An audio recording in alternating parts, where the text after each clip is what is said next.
Hey there, you're watching Bare Knuckle Binder. Welcome to the channel. As you can see behind me, the Scout is still in my garage. I'm waiting on a part for it, but I have some progress on the Coleman, and so that's what we're gonna get into tonight. It's actually a Friday night. Jess is out at a concert with her friends, so I'm home working in the garage. I'm at a stopping point right now with the Scout, but yesterday I got a bunch of stuff back from the sandblasters. Well, I got most of it painted. One thing I didn't get painted was the axle centerpiece for the Coleman axle, and I found some really interesting stuff on it, so let's look at it. All right, so this is the Coleman axle centerpiece. The differential will go on the other side here. This is the front, and then here, of course, the axle extensions with the wallered out bearing surface that we saw last episode. That's where those go. Anyway, I was looking at this, and you see parts of this where it kind of almost looks like Play-Doh. I got these little cracks here. Got some here. You know, one there. They're around, right? They seem superficial to me. By that I mean they're not causing any structural problems or leaking, but it's interesting to see. Because on a casting that's made for production, you really don't see stuff like this. You know, they get the mold right, they get everything so they can fly through production. When you see stuff like this with all these corrections, and like here they even ground off part of the part number to patch something, and so then they actually stamp the part number right here. But this is the part that really got me right here. This is more correction of the casting, and of course it looks like they welded these plates on. This is obviously where it clamps to the springs. What this looks like is that this axle is either a prototype, the very first one, or the only one, because this kind of stuff would not be on a production axle. Of course, this axle, as we already know, was made for an international truck, because only an International's differential fits it.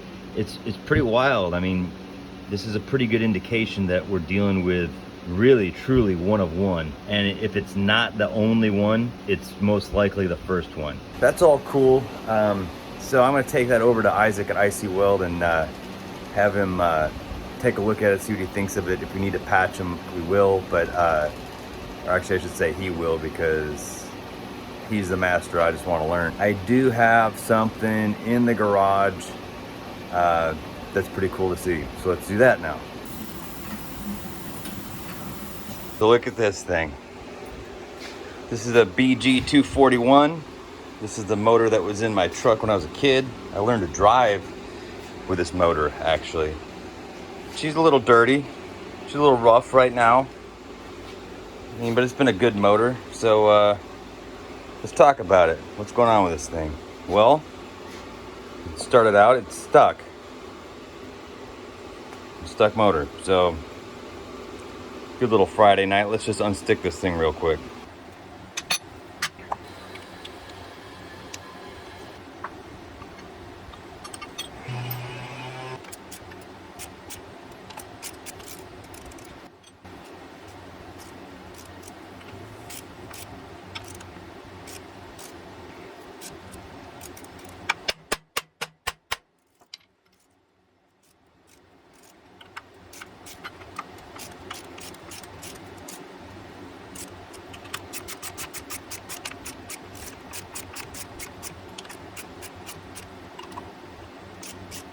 Yeah, she's busted loose.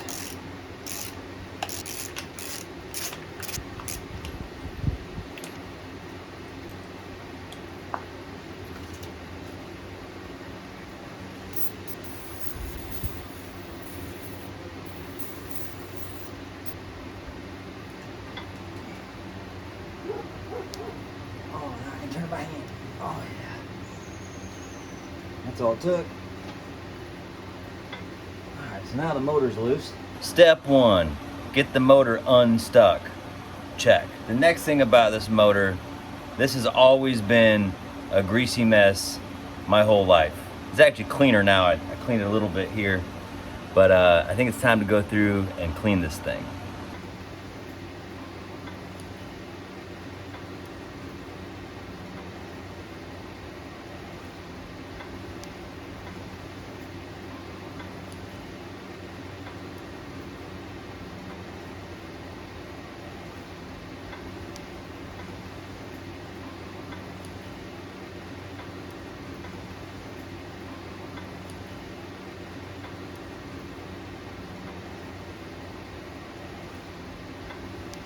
So this thing is cleaning up pretty good, and it brings up another point. I had the head rebuilt, so that's ready to go on it. But the thing is, when I had the head rebuilt, they hot tanked it or whatever, and they stripped all the paint off of it. So I had to paint it. The cool thing about this block though is that there's this really cool remnants of paint, a patina motor, if you will.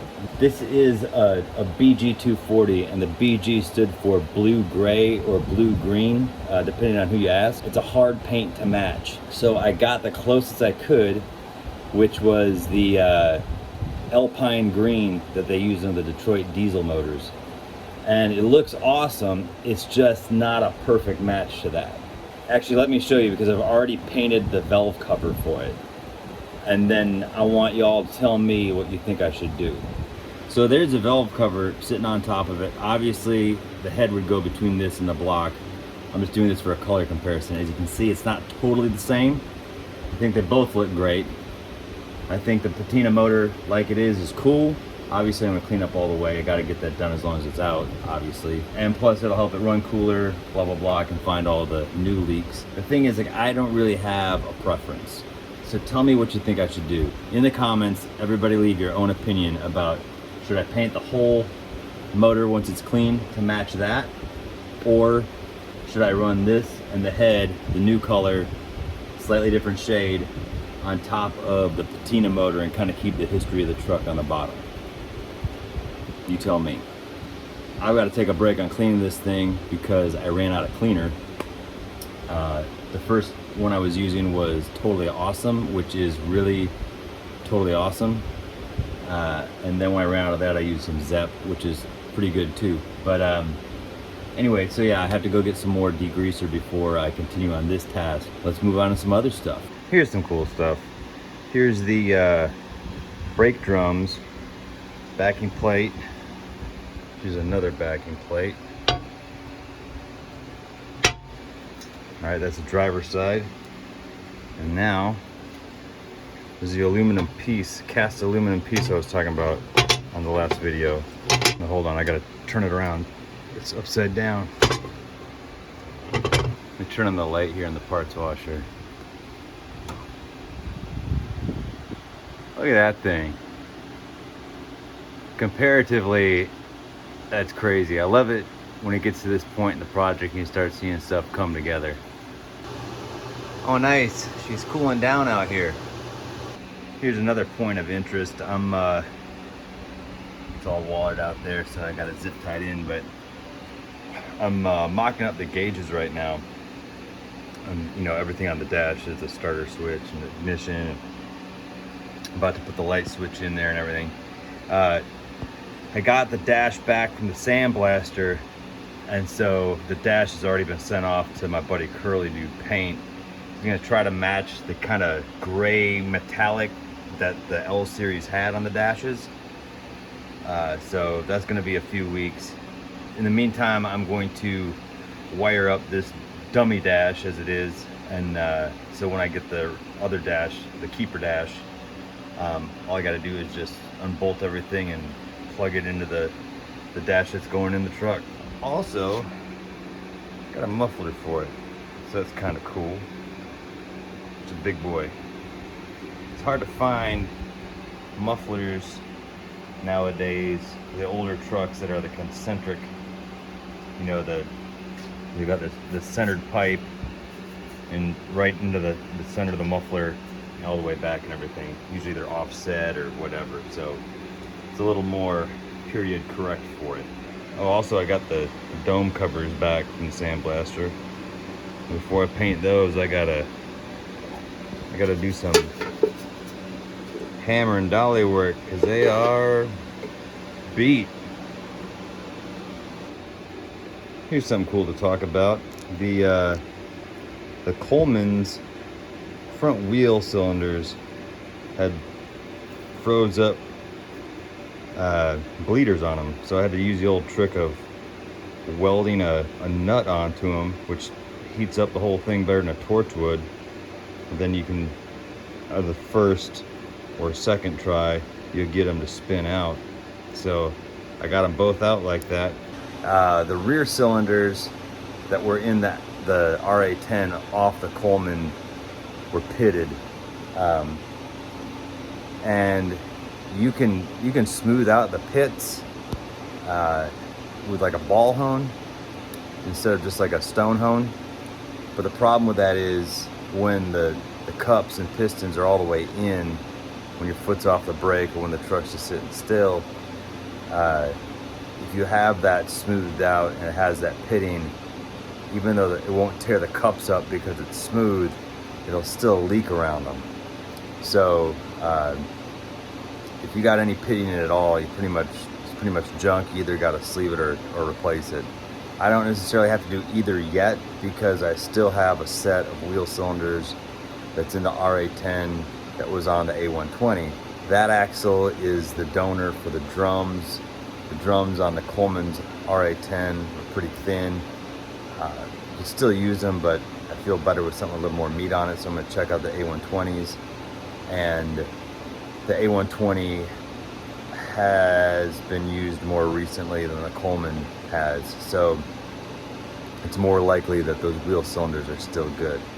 So I'm not ordering replacements or sleeving anything until I know the condition of those ones. Let me dig the Coleman's wheel cylinders out of the parts washer, and we'll go through the honing process on how to get just a mirror-like finish on these things. Wheel cylinders. All right, so these wheel cylinders, these are out of the Coleman. Cross-reference these to some Ford trucks of the late 40s, like a ton and a half or something, I can't remember exactly what. So these are a little rare. It would cost less to sleeve them than it would to replace them. However, they're actually in really good shape. There's a little bit of damage on the inside, but nothing we can't get past.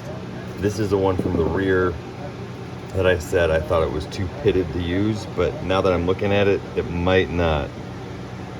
So anyway, I've honed this one out. This one actually, I have to wash the bore because I didn't clean it out after I honed it.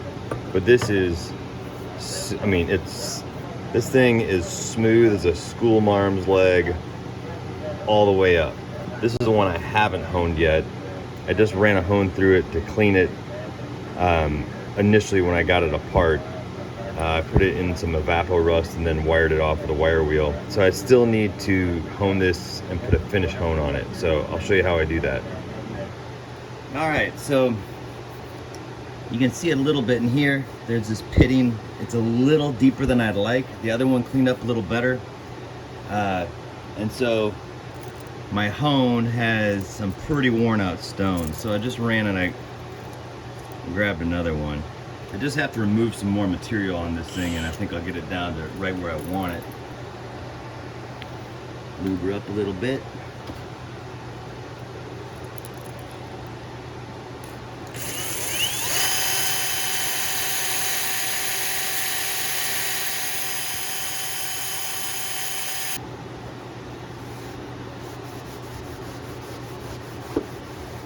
She's coming down.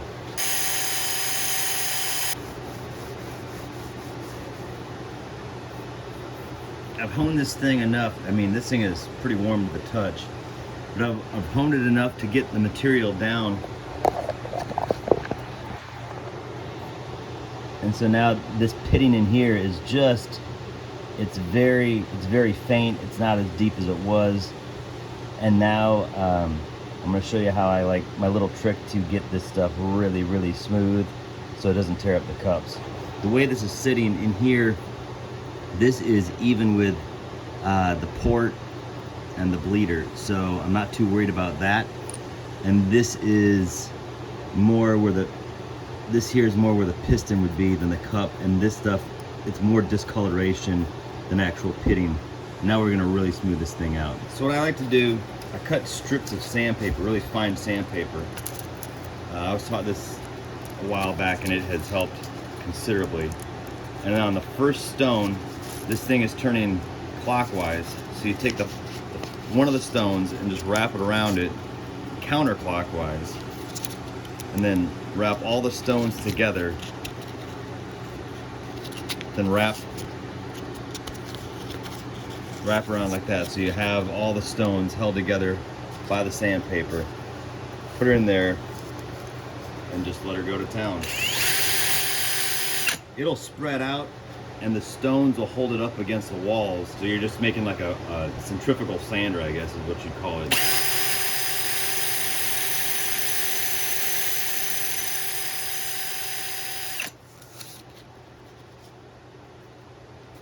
All right, so the sandpaper will load up with material in there. So the way around that, you can actually stop every once in a while and wrap it a little further up, or you can start from the other end and wrap it up. Basically put it in there backwards. So I just went from the other end of the sandpaper. Now you want to wrap it around the stone so it catches it. Because if you don't get it so that it's actually holding pressure on it, it will come all apart in there in a big mess.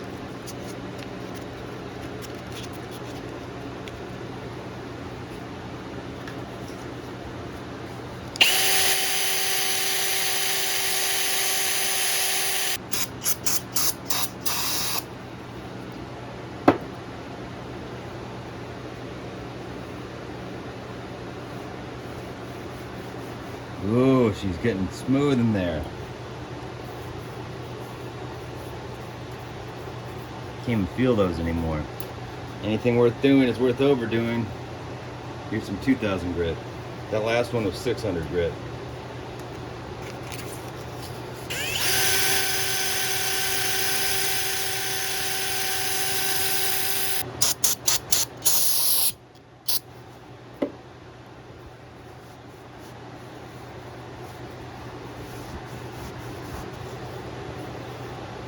Man, that sucker is clean.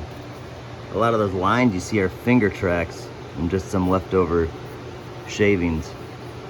So once you get done with this, you pretty much need to wash it out with warm soap and water, dry it out real well, maybe warm it up, hit it with some brake cleaner, get all the moisture out of there. The thing about brakes, it's not like honing a motor, because with a motor, like the most you want to hone it at is maybe 200 for the older stuff. I stick with 180, but on brakes, man, you want to get as smooth as you possibly can, just like glass, because it doesn't work the same as a motor. With a motor, the crosshatch holds oil to lubricate the piston rings, but you don't need to lubricate anything here because it's got brake fluid and rubber, so it lubricates itself, and the smoother it is, the better it's going to be, and the longer your brake cups will last. Guess what? It's hot again. So it's Sunday morning, and I'm trying to get this done real quick so I can edit the video and get it posted up by 5. But it's where I've been honing this stuff. I actually have a pile of master cylinders sitting right here. They're the right ones for the L-122. So if I ordered another one, it would just be one of these. Let's just run a hone through some of these and see what we find.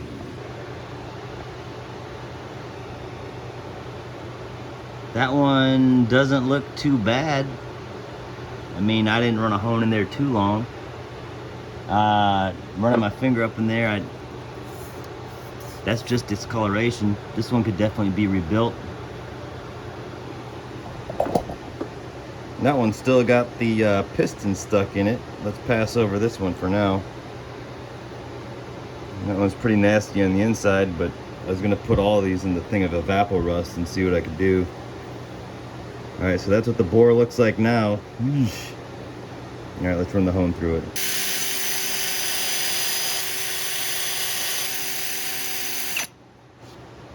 Damn, this one's gross.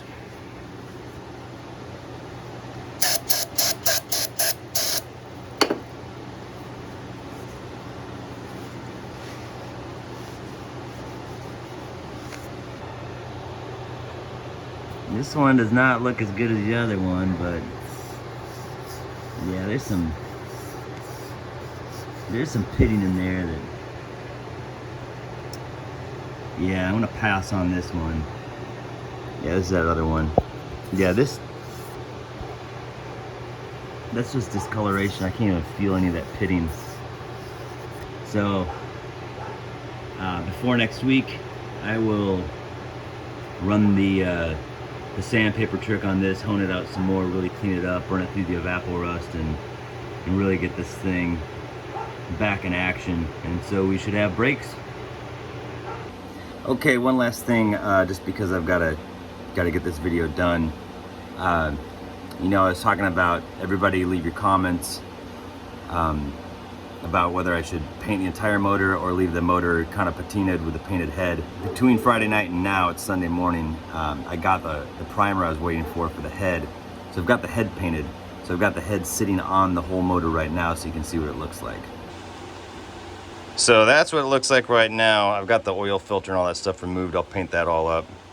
But keep in mind that bell housing is not going to be on it. It's going to be the patinaed out silver diamond bell housing. That's what it's looking like right now. Should the rest of this be that color? Should we save the motor's history, keep it like that at least for this trip, and just leave the head painted like it is, spend my time doing other things? Or should I strip this whole thing down and paint it, get it all that brand new looking color? You tell me. Oh, by the way, here's a rear axle all painted up, ready to get reassembled. All right, so that's all I got for this week. I've got to get to work on this Scout. I think I should have it fire in by Tuesday or Wednesday.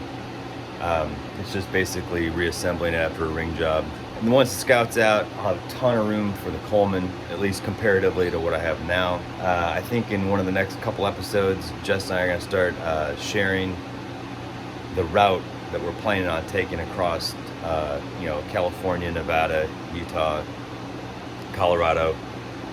And I don't know, we're looking for ghost towns and really cool things to see along the route. So if you got suggestions, let us know. Well, I'll see you in the next video. Thanks for tuning in.